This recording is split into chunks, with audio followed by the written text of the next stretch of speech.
ഈശോമിശിഹായ്ക്ക് സ്തുതിയായിരിക്കട്ടെ. യോഹന്നാനെഴുതിയ സുവിശേഷം 9-ാം അധ്യായം. അന്ധനെ സുഖപ്പെടുത്തുന്നു. അവൻ കടന്നു പോകുമ്പോൾ ജന്മന അന്ധനായ ഒരുവനെ കണ്ടു.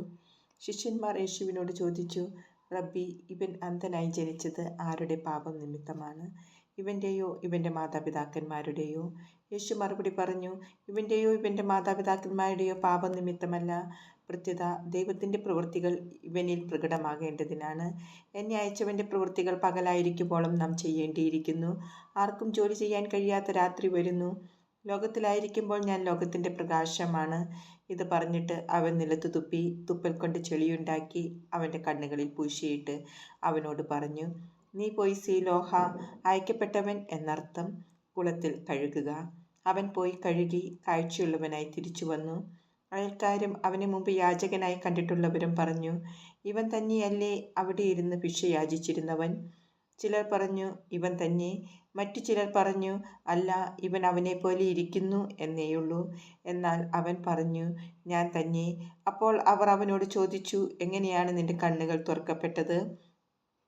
അവൻ പറഞ്ഞു, യേശു എന്നു പേരുള്ള ഒരു മനുഷ്യൻ ചെളിയുണ്ടാക്കി എൻ്റെ കണ്ണുകളിൽ പുരട്ടി, സീലോഹായിൽ പോയി കഴുകുക എന്ന് പറഞ്ഞു. ഞാൻ പോയി കഴുകി, എനിക്ക് കാഴ്ച ലഭിച്ചു. എന്നിട്ട് അവൻ എവിടെ എന്ന് അവർ ചോദിച്ചു. എനിക്കറിഞ്ഞുകൂടാ എന്ന് അവൻ മറുപടി പറഞ്ഞു. മുമ്പ് അന്ധനായിരുന്ന അവനെ അവർ ഫരിസേയരുടെ അടുത്ത് കൊണ്ടുചെന്നു. യേശു ചെളിയുണ്ടാക്കി അവൻ്റെ കണ്ണുകൾ തുറന്നത് ഒരു സാബത്ത് ദിവസമാണ്. വീണ്ടും ഫരിസേയർ അവനോട്, എങ്ങനെ അവന് കാഴ്ച ലഭിച്ചു എന്ന് ചോദിച്ചു. അവൻ പറഞ്ഞു, അവൻ എൻ്റെ കണ്ണുകളിൽ ചെളി പുരട്ടി ഞാൻ കഴുകി, ഞാൻ കാണുകയും ചെയ്യുന്നു. ഫരിസേയരിൽ ചിലർ പറഞ്ഞു, ഈ മനുഷ്യൻ ദൈവത്തിൽ നിന്നുള്ളവനല്ല, എന്തെന്നാൽ അവൻ സാബത്ത് ആചരിക്കുന്നില്ല. എന്നാൽ മറ്റുള്ളവർ പറഞ്ഞു, പാപിയായ ഒരു മനുഷ്യന് എങ്ങനെ ഇത്തരം അടയാളങ്ങൾ പ്രവർത്തിക്കാൻ കഴിയും? അങ്ങനെ അവരുടെ ഇടയിൽ ഭിന്നതയുണ്ടായി. അപ്പോൾ ആ അന്ധനോട് വീണ്ടും അവർ ചോദിച്ചു, അവൻ നിന്റെ കണ്ണുകൾ തുറന്നുവല്ലോ, അവനെപ്പറ്റി നീ എന്തു പറയുന്നു? അവൻ പറഞ്ഞു, അവനൊരു പ്രവാചകനാണ്. അവൻ അന്ധനായിരുന്നെന്നും കാഴ്ച പ്രാപിച്ചെന്നും കാഴ്ച ലഭിച്ചവൻ്റെ മാതാപിതാക്കന്മാരെ വിളിച്ച് ചോദിക്കുമ്പോഴും യഹൂദർ വിശ്വസിച്ചില്ല.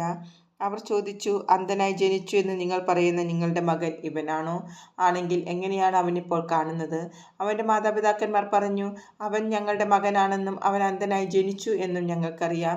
എന്നാൽ ഇപ്പോൾ അവൻ എങ്ങനെ കാണുന്നു എന്നും അവൻ്റെ കണ്ണുകൾ ആര് തുറന്നു എന്നും ഞങ്ങൾക്കറിഞ്ഞുകൂടാ.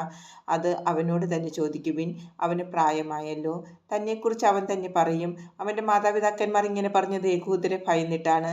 കാരണം യേശുവിനെ ക്രിസ്തുവെന്ന് ആരെങ്കിലും പരസ്യമായി ഏറ്റു പറഞ്ഞാൽ അവനെ സിനഗോഗിൽ നിന്ന് പുറത്താക്കണമെന്ന് യഹൂദർ തീരുമാനിച്ചിരുന്നു. അതുകൊണ്ടാണ് അവൻ്റെ മാതാപിതാക്കന്മാർ അവന് പ്രായമായല്ലോ, അവനോട് തന്നെ ചോദിക്കുവിൻ എന്ന് പറഞ്ഞത്. അന്ധനായിരുന്ന അവനെ യഹൂദർ വീണ്ടും വിളിച്ച് അവനോട് പറഞ്ഞു, ദൈവത്തെ മഹത്വപ്പെടുത്തുക. ആ മനുഷ്യൻ പാപിയാണെന്ന് ഞങ്ങൾക്കറിയാം. അവൻ പറഞ്ഞു, അവൻ പാപിയാണോ എന്ന് എനിക്കറിഞ്ഞുകൂടാ. എന്നാൽ ഒരു കാര്യം എനിക്കറിയാം, ഞാൻ അന്ധനായിരുന്നു, ഇപ്പോൾ ഞാൻ കാണുന്നു. അവർ ചോദിച്ചു, അവൻ നിനക്ക് വേണ്ടി എന്തു ചെയ്തു? എങ്ങനെയാണ് അവൻ നിന്റെ കണ്ണുകൾ തുറന്നത്? അവൻ മറുപടി പറഞ്ഞു, നിങ്ങളോട് ഞാൻ പറഞ്ഞു കഴിഞ്ഞല്ലോ, അപ്പോൾ നിങ്ങൾ കേട്ടില്ല. എന്തുകൊണ്ടാണ് വീണ്ടും കേൾക്കാൻ നിങ്ങൾ ആഗ്രഹിക്കുന്നത്? നിങ്ങളും അവൻ്റെ ശിഷ്യരാകുവാൻ ഇച്ഛിക്കുന്നുവോ? അവനെ ശകാരിച്ചുകൊണ്ട് അവർ പറഞ്ഞു, നീയാണ് അവൻ്റെ ശിഷ്യൻ, ഞങ്ങൾ മോശയുടെ ശിഷ്യന്മാരാണ്. ദൈവം മോശയോട് സംസാരിച്ചുവെന്ന് ഞങ്ങൾക്കറിയാം, എന്നാൽ ഈ മനുഷ്യൻ എവിടെ നിന്നാണെന്ന് ഞങ്ങൾക്കറിഞ്ഞുകൂടാ. അവൻ മറുപടി പറഞ്ഞു, ഇത് വിചിത്രമായിരിക്കുന്നു. അവൻ എവിടെ നിന്നാണെന്ന് നിങ്ങൾ അറിയുന്നില്ല, എന്നാൽ അവൻ എൻ്റെ കണ്ണുകൾ തുറന്നു. ദൈവം പാപികളുടെ പ്രാർത്ഥന കേൾക്കുകയില്ലെന്ന് നമുക്കറിയാം. എന്നാൽ ദൈവത്തെ ആരാധിക്കുകയും അവൻ്റെ ഇഷ്ടം പ്രവർത്തിക്കുകയും ചെയ്യുന്നവൻ്റെ പ്രാർത്ഥന ദൈവം ശ്രവിക്കുന്നു. അന്ധനായി പിറന്ന ഒരു മനുഷ്യൻ്റെ കണ്ണ് ആരും തുറന്നതായി ലോകാരംഭം മുതൽ ഇന്നോളം കേട്ടിട്ടില്ല. ഈ മനുഷ്യൻ ദൈവത്തിൽ നിന്നുള്ളവനല്ലെങ്കിൽ ഒന്നും ചെയ്യാൻ അവന് കഴിയുമായിരുന്നില്ല. അപ്പോൾ അവർ പറഞ്ഞു, തികച്ചും പാപത്തിൽ പിറന്ന നീ ഞങ്ങളെ പഠിപ്പിക്കുന്നുവോ? അവർ അവനെ പുറത്താക്കി. ആത്മീയാന്തത. അവർ അവനെ പുറത്താക്കിയെന്ന് യേശു കേട്ടു. അവനെ കണ്ടപ്പോൾ യേശു ചോദിച്ചു, മനുഷ്യപുത്രനിൽ നീ വിശ്വസിക്കുന്നുവോ? അവൻ ചോദിച്ചു, കർത്താവേ, ഞാൻ അവനിൽ വിശ്വസിക്കേണ്ടതിന് അവൻ ആരാണ്?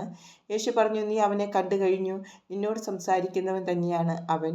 കർത്താവേ, ഞാൻ വിശ്വസിക്കുന്നു എന്ന് പറഞ്ഞുകൊണ്ട് അവൻ യേശുവിനെ പ്രണമിച്ചു.